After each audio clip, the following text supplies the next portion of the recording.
கிறிஸ்துவில் மிகவும் பிரியமானவர்களே, நம் ஆண்டவரை ஆராதித்து மகிமைப்படுத்தும் போது ஆண்டவர் உங்களை ஆசீர்வதிப்பது நிச்சயம். எந்த ஒரு மனிதன் ஆண்டவரை மகிமைப்படுத்துகிறானோ ஆண்டவர் அவனை உயர்த்துகிறார், அவளை உயர்த்துகிறார், ஆசீர்வதிக்கிறார். கிறிஸ்துவில் பிரியமானவர்களே, இன்றைக்கும் ஆண்டவர்களை ஆசீர்வதித்து செழிக்க பண்ணி செம்மையான பாதையிலே உங்களை வழி நடத்துவாராக. ஆரவாரம், ஆர்ப்பாட்டம் அப்பா சந்நிதியில், நாளெல்லாம் கொண்டாட்டம் நம் நல்லவர் முன்னிலையில். அவருக்கு முன்பாக நாம் அவரை துதித்து மகிமைப்படுத்துவோம். ஆமென்.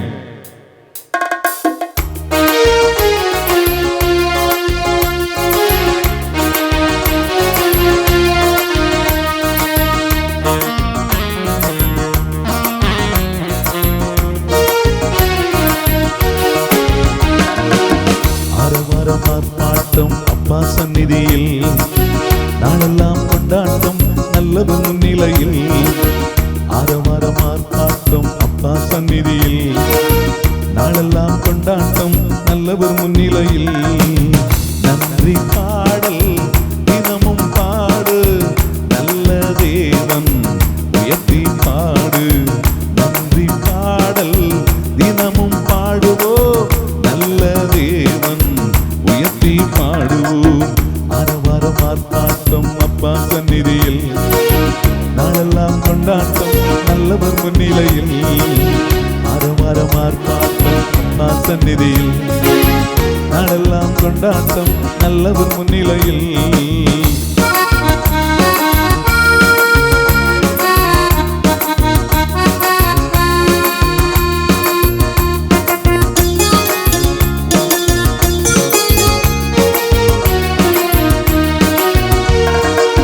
கல்வாரி சிலுவையிலே கர்த்தர் இயேசு வெற்றி சிறந்தார். கல்வாரி சிலுவையிலே கர்த்தர் இயேசு வெற்றி சிறந்தார். கண்ணீரை மாற்றி நம்மை காலமெல்லாம் மகிழச் செய்தார். கண்ணீரை மாற்றி நம்மை காலமெல்லாம் மகிழச் செய்தார். நன்றி பாடல் தினமும் பாடு, நல்ல தேவன் உயர்த்தி பாடு. நன்றி பாடல் தினமும் பாடுவோ, நல்ல தேவன் உயர்த்தி பாடுவோம். ஆரவாரம் ஆர்ப்பாட்டம் அப்பா சந்நிதியில், நாளெல்லாம் கொண்டாட்டம் நல்லவர் முன்னிலையில். ஆரவாரம் ஆர்ப்பாட்டம் அப்பா சந்நிதியில், நாளெல்லாம் கொண்டாட்டம் நல்லவர் முன்னிலையில்.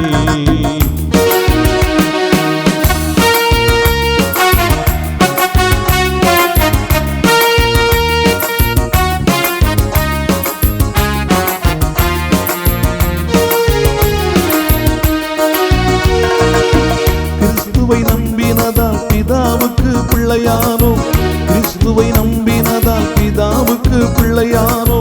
அப்பான்னு கூப்பிட பெண்ணும் ஆவியாலே நிரப்பப்பட்டோம். அப்பான்னு கூப்பிட பெண்ணும் ஆவியாலே நிரப்பப்பட்டோம். நன்றி பாடல் தினமும் பாடு, நல்ல தேவன் உயர்த்தி பாடு. நன்றி பாடல் தினமும் பாடுவோ, நல்ல தேவன் உயர்த்தி பாடுவோம். ஆரவாரம் ஆர்ப்பாட்டம் அப்பா சந்நிதியில், நாளெல்லாம் கொண்டாட்டம் நல்லவர் முன்னிலையில்.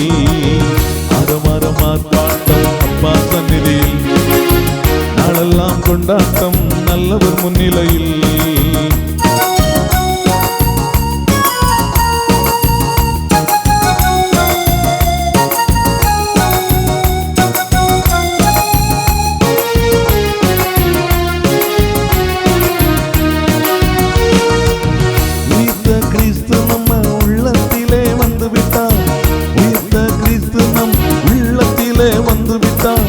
சாவுக்கேதுவான நம் சரீரங்களை உயிர்ப்பிக்கிறார். சாவுக்கேதுவான நம் சரீரங்களை உயிர்ப்பிக்கிறார். நன்றி பாடல் தினமும் பாடு, நல்ல தேவன் உயர்த்தி பாடு. நன்றி பாடல் தினமும் பாடுவோ, நல்ல தேவன் உயர்த்தி பாடுவோம். ஆரவாரம் ஆர்ப்பாட்டம் சந்நிதியில். நாளெல்லாம் கொண்டாட்டம் நல்லவர் முன்னிலையில். ஆரவாரம் ஆர்ப்பாட்டம் அப்பா சந்நிதியில். நாளெல்லாம் கொண்டாட்டம் நல்லவர் முன்னிலையில். நன்றி பாடல் தினமும் பாடு, நல்ல தேவன் உயர்த்தி பாடு. நன்றி பாடல் தினமும் பாடுவோம், நல்ல தேவன் உயர்த்தி பாடுவோம். ஆரவாரம் ஆர்ப்பாட்டம் அப்பா சந்நிதியில். நாளெல்லாம் கொண்டாட்டம் நல்லவர் முன்னிலையில். ஆரவாரம் ஆர்ப்பாட்டம் அப்பா சந்நிதியில். நாளெல்லாம் கொண்டாட்டம் நல்லவர் முன்னிலையில். ஹல்லேலூயா ஹல்லேலூயா ஹல்லேலூயா ஹல்லேலூயா ஹல்லேலூயா ஹல்லேலூயா ஹல்லேலூயா ஹல்லேலூயா. ஆராதனை ஆராதனை துதி ஆராதனை ஆராதனை ஆராதனை ஆராதனை ஆராதனை ஆராதனை ஆராதனை ஆராதனை ஆராதனை ஆராதனை. அன்பின் உள்ளங்களை, இன்னைக்கு நாம படிச்ச திருப்பாடல் எல்லாருக்குமே மனதை தொடக்கூடிய ஒரு திருப்பாடல். திருப்பாடல் 34. அங்கே பாடல் ஆசிரியன் இப்படி சொல்லுகிறான்: உடைந்த உள்ளத்தாருக்கு அருகிலே ஆண்டவர் இருக்கின்றார். நன்றாக யோசித்து பாருங்கள். நம்ம வாழ்க்கையில உடைக்கப்படாம இருக்கக்கூடியவங்க அப்படின்னு யாரை நாம சொல்லிக்க முடியும்? பணம் படைச்சவங்களையா? கிடையாது. அவங்க கூட நிம்மதியின்றி வாழ்க்கையில உடைஞ்சு போயிருக்கலாம். அல்லது உடல்ல வியாதியே இல்லாம இருக்கிறவங்களா? அவங்க சமயங்கள்ல பணத்துக்கு கூட கஷ்டப்பட்டுக்கிட்டு இருக்கலாம். அப்போ அவங்க பணம் கிடையாது, பொருளாதாரத்துல கீழ்நிலையில இருக்கிறாங்க அப்படின்னு உடைஞ்சு போயிருக்கலாம். அல்லது சரி, பணத்தை பற்றி பிரச்சனை இல்லை, உடல் நலம் நல்லபடியா இருக்குது, அவ்வளவு பெரிய அளவுக்கு நாங்க ஒசத்தியான நிலையில இல்லாது போனாலும் ஏதோ ஒரு மத்தியமமா எங்க வாழ்க்கை போய்கிட்டு இருக்குது, நாங்க வாழ்க்கையில உடைவை காணல அப்படின்னு அந்த நிலையில இருக்கக்கூடியவங்க சொல்லிக்க முடியுமா? நிச்சயமா கிடையாது. ஏன்னா அவங்களுக்கும் வாழ்க்கை சவால்கள் இருக்கத்தான் செய்யுது. இங்க இந்த வாழ்க்கையில எல்லாருக்குமே எப்படி 24 மணி நேரம் ஒரு நாள்ல கொடுக்கப்பட்டு இருக்கிறதோ அதே போன்று ஒவ்வொருவருக்கும் அவரவர் நிலையில சவால்கள் வந்துகிட்டே தான் இருக்குது. அன்றாடம் ஏதோ ஒரு சூழ்நிலையில ஒவ்வொருத்தரும் உடைக்கப்பட்டுக்கிட்டே தான் இருக்கிறோம். உடைக்கப்படுகின்ற பொழுது நம்முடைய வாழ்க்கையில் நாம 2 விதமான காரியங்களை எதிர்கொள்ள முடியும். ஒன்று, உடைக்கப்படுகின்றோம், ஆனால் உடைக்கப்படுகின்றபடியினால் நம்முடைய வாழ்க்கையின் அருகில் கடவுள் இருக்கிறார் அப்படி என்கின்ற வைராக்கியம். மற்றையது, உடைக்கப்படுகின்ற பொழுது ஆண்டவர் நம்மை கைவிட்டு விட்டார் அப்படி என்கின்ற எண்ணம். இந்த இரண்டிலையும் நாம எடுக்கக்கூடிய முடிவு இருக்கு இல்லையா, அந்த முடிவு தான் நம்ம வாழ்க்கையில் நம்மை சிகரங்களுக்கு கூட்டி போகுமா அல்லது படுகுழிக்குள் தள்ளிவிடுமா அப்படி என்பது அடங்கி இருக்கிறது. இன்னைக்கு ஏதாச்சும் ஒரு சவால், அந்த சவாலை நீங்க சந்திக்கிறீங்க. ஏதோ ஒரு பண கஷ்டம் அல்லது ஏதோ ஒரு வியாதி அல்லது உங்களது நிம்மதி இழந்து போன நிலை, நீங்க எதிர்பார்த்த காரியம் கைகூடி வரல, அந்த கான்ட்ராக்ட் இன்னைக்கு சரி வருவதாக இருந்தது, ஆனா அது இன்னைக்கு கைதவறி போயிடுச்சுது. நீங்க சந்தோஷமாக ஆரம்பிச்ச காரியம் ஏதோ ஒன்று உங்க குடும்பத்துல இருக்கக்கூடியவங்களுக்கு நடந்து போனதால எல்லாமே சோகத்துக்கு வந்துருச்சுது. இப்போ உடைக்கப்பட்ட நிலை. இந்த உடைக்கப்பட்ட நிலையில இருந்து நீங்க எப்படி வெளி வருவது? Sometimes we can become a bitter or we can still become better. நாங்க இந்த உடைக்கப்பட்ட சூழ்நிலையில இருந்து கசப்புணர்வோடு வெளியே வரலாம், அல்லது அதையும் தாண்டி இந்த நிலையில இருந்து நான் அடுத்த கட்டத்துக்கு போவதற்கு ஆண்டவர் என்ன பலப்படுத்துறாரு, வலுவூற்றுறாரு அப்படி என்கின்ற தைரியமான மனநிலையை பெற்றுக்கொண்டு முன்னேறிக்கிட்டு போய்கிட்டே இருக்கலாம்.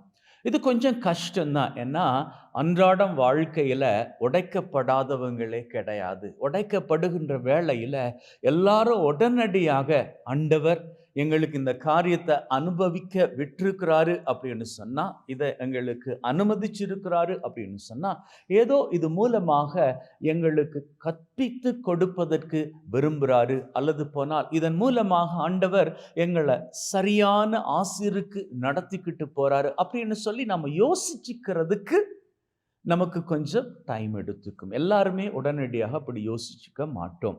அப்போ ஏதாவது ஒரு பேடான சூழ்நிலைக்குள்ள நாம தள்ளப்படுகின்ற பொழுது நாம ஆண்டவர் மீது நம்பிக்கை வைக்கணும். அப்படி என்பது என்னுடைய கருத்து. நாம உடைக்கப்படுகின்ற பொழுது தப்பான முடிவை எடுப்போமாக இருந்தால் பாதாளம் படுகுழி நமக்காக காத்து கிடக்குது. வாழ்க்கையில் அடுத்த கட்டம் முன்னேற முடியாது. ஏன்னா உடைக்கப்படுகின்ற வேளையில அநேகர் தப்பான முடிவுகள் எடுத்துக்கொள்வது உண்டு. தப்பான உறவுகள் பின்னாடி போவது உண்டு. தப்பான பழக்க வழக்கங்களுக்கு தங்களை அடிமைப்படுத்தி கொள்வது உண்டு. ஆனா அதே தருணத்துல உடைக்கப்படுகின்ற பொழுது எப்படி தன்னுடைய கூட்டை உடைத்து கொண்டு வெளியே வருகின்ற பொழுது கூட்டுக்குள் இருக்கக்கூடிய அந்த கூட்டுப்புழு வண்ணத்து பூச்சியாக பட்டாம்பூச்சியாக பறக்க முடியுமோ, அதே போன்று நாம் உடைக்கப்படுகின்ற பொழுது நம்முடைய வாழ்க்கையில் அழகான வர்ணங்கள் கொண்ட ஆசீர்வாதங்களை பெற்றுக்கொண்டு சிறகடித்து பறக்க முடியும். கேட்பதற்கு நன்றாகத்தான் இருக்கிறது, ஆனால் வாழ்க்கையில் இதனை பண்ணுவதற்கு எங்களுக்கு வல்லமை இல்லையே அப்படின்னு நீங்க நினைப்பீங்களாக இருந்தா, உங்களுக்கு வல்லமை கொடுப்பதற்காக ஒருத்தர் காத்துக்கிட்டே இருக்கிறார். அவர் வேறு யாருமே கிடையாது, வல்லமையுள்ள ஆவியானவர். இயேசு ஆண்டவர் சொல்லி இருக்கிறார் இல்லையா, கேளுங்கள் உங்களுக்கு கொடுக்கப்படும். அவருடைய வல்லமையை கேளுங்க. நம்மால் முடியாத கூடாத காரியங்கள் அவரால் கூடும். அவர் நமக்கு துணையாக இருந்தால் நிச்சயமாக கூடாத காரியம் எதுவுமே கிடையாது. ஆகவே உடைக்கப்படுகிறீர்களா, அன்றாடம் உடைக்கப்படுகிறீர்களா, நினைச்சுக்கோங்க, ஏதோ ஒரு பெரிய ஆசிரை நோக்கி தெய்வம் உங்களை வழி நடத்திக்கிட்டு போகிறார். அதை தாங்கிக்க உங்களுக்கு சக்தி இல்லையா, அவர்கிட்டயே கேளுங்க. ஏன்னா அவர்தான் சக்தியாக இருக்கிறார், ஜீவனாக இருக்கிறார், ஆற்றலாக இருக்கிறார். ஆகவே அவர்கிட்ட கேட்பீர்களாக இருந்தால் உங்களது வாழ்க்கை இன்னும் பெட்டராக மாறும். இன்னும் பெட்டராக மாறுகின்ற பொழுது நீங்க மாத்திரமல்ல, உங்களை காணக்கூடிய உங்களது குடும்ப உறுப்பினர்கள், ஏன் உங்களது சந்ததியே மகிழ்வின் சிகரங்களை உயரங்களாக, ஆசிரின் உயரங்களாக தொட்டு வாழ்ந்து கொள்ளும். ஆமென். எசையா தீர்க்கதரிசியின் புஸ்தகம் 57ஆம் அதிகாரத்தில் 18வது வசனத்தை தயவு செய்து வாசிப்போம். அவன் சென்ற பாதைகளை கண்டேன், ஆயினும் அவனை குணமாக்குவேன், அவனை நடத்தி சென்று அவனுக்கு மீண்டும் ஆறுதல் அளிப்பேன். ஆமென், அல்லேலூயா. பிரியமானவர்களே, ஆண்டவர் இந்த நாளிலே நம்மை பார்த்து நம்முடைய உள்ளத்தில் இருக்கிற எல்லா வியாகுலங்களையும் அறிந்த தேவன் சொல்லுகிறார், நாம் நடந்து வந்த பாதைகளை ஆண்டவர் அறிவார். ஆமென், பிரைஸ் தி லார்ட். இந்த உலக வாழ்க்கையில் நாம் நம்முடைய வாழ்க்கையில் எத்தனையோ காரியங்களை நோக்கி நாம் பயணிக்கிறோம். சில பேருடைய வாழ்க்கையில் வெளியே பிரம்மாண்டங்கள் தெரிகிறது, வெளியே அநேக சம்பத்துகள், ஆசீர்வாதங்கள், எத்தனையோ காரியங்களை குறித்து அநேகர் பார்க்கிறோம். அல்லேலூயா. இவங்களுக்கு ஒரு குறை கிடையாது, அவங்க நல்லா இருக்கிறாங்க, அவங்களுக்கு என்ன கொடுத்து வச்சவங்க என்று எத்தனையோ பேரை குறித்து நாம் என்ன செய்கிறோம், பேசிக்கொண்டிருக்கிறோம். ஆனால் ஒவ்வொரு மனிதனுடைய வாழ்க்கையிலுமே பிரச்சனைகளும் போராட்டங்களும் அவனை அழுத்தி கொண்டிருக்கும் பொழுது அநேகர் சொல்கிற வார்த்தை என்ன தெரியுமா, வெளியே பேருக்கு என்ன செய்கிறேன், மெப்புக்கு வாழ்ந்துக்கிட்டு இருக்கிறேன். உள்ளே இருக்கிற வியாகுலம், உள்ளே இருக்கிற வேதனை யாருக்கும் தெரியாது. நான் படுற கஷ்டம், நான் படுகிற வேதனை, நான் கடந்து செல்கிற துயரத்தின் பாதைகளை யார் அறிவார் என்று அநேகர் ஒரு கேள்வியை கேட்கிறார்கள். அல்லேலூயா.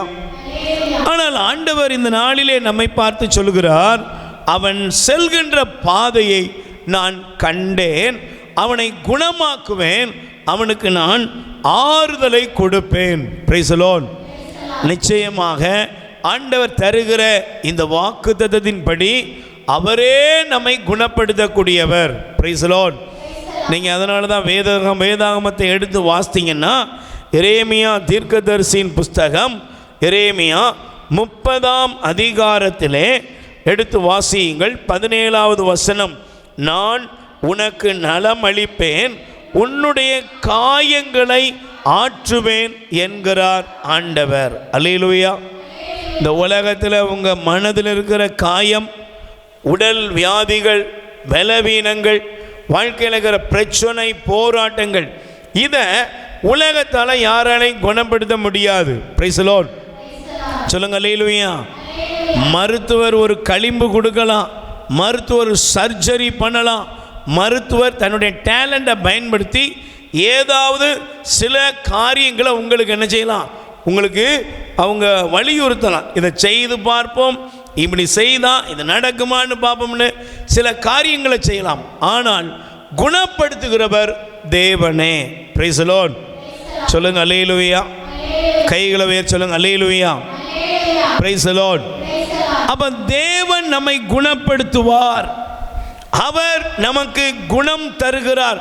நம்முடைய மனக்காயம், மனவேதனை, பலவிதமான அழுத்தங்கள் எல்லாவற்றிலிருந்தும் அவர் நமக்கு சுகத்தை தருகிறார். ஆமென். அல்லேலூயா. இப்போ பாருங்க, வேதம் இன்னொரு வசனத்தை உங்களுக்கு காண்பிக்கிறேன். ஓசியா தீர்க்கதரிசியின் புஸ்தகம் தயவு செய்து நீங்கள் எடுத்து வாசிப்பீர்கள் என்றால் 14ஆம் அதிகாரம் 4வது வசனம், அவர்களுடைய பற்றுறுதியின்மையை குணமாக்குவேன், அவர்கள் மேல் உளமாற அன்பு கூர்வேன். கை தட்டுங்க பார்ப்போம். ஆண்டவர் சொல்றார், என் ஜனங்களை நான் குணப்படுத்துவேன், என் மகனை நான் குணப்படுத்துவேன், என் மகளே உன்னை குணப்படுத்துவேன். எப்படி? ஒன்று, உன்னுடைய காயங்களை நலமாக்குவேன். ஆமென். ரெண்டாவது, ஆண்டவர் சொல்றார், உன்னுடைய பற்றுறுதியின்மையை குணப்படுத்துவேன். இன்னைக்கு நிறைய நேரங்களில் நமக்கு பிரச்சனைகள், துயரங்கள், துன்பங்கள், ஒவ்வொரு காரியங்களும் நடக்க நடக்க நம்ம விசுவாசம் குறைந்து கொண்டே போகிறது. அல்லேலூயா. நம்ம எவ்வளவுதான் ஆண்டவரை தேடி அவர் மீது நம்பிக்கை உள்ள ஒரு வாழ்க்கை வாழ ஆசைப்பட்டா கூட பிரச்சனைகள் வரும் பொழுது படிப்படியாக என்ன செய்யுது? நம்பிக்கை குறைந்து கொண்டு போகிறது. என்ன கடவுள், என்ன ஆண்டவர் எனக்கு என்ன செஞ்சார், இப்படி துன்பத்தில் விட்டுட்டாரு அப்படி நீங்கள் புலம்புறீங்களா? இன்னைக்கு ஆண்டவருடைய வல்லமை உங்களுக்கு ஒரு சுகத்தை தரும். அல்லேலூயா. சுகத்தை தருவதோடு மட்டுமல்ல, ஆண்டவர் உங்களுக்கு ஆறுதல் அளிப்பார். ஆமென்.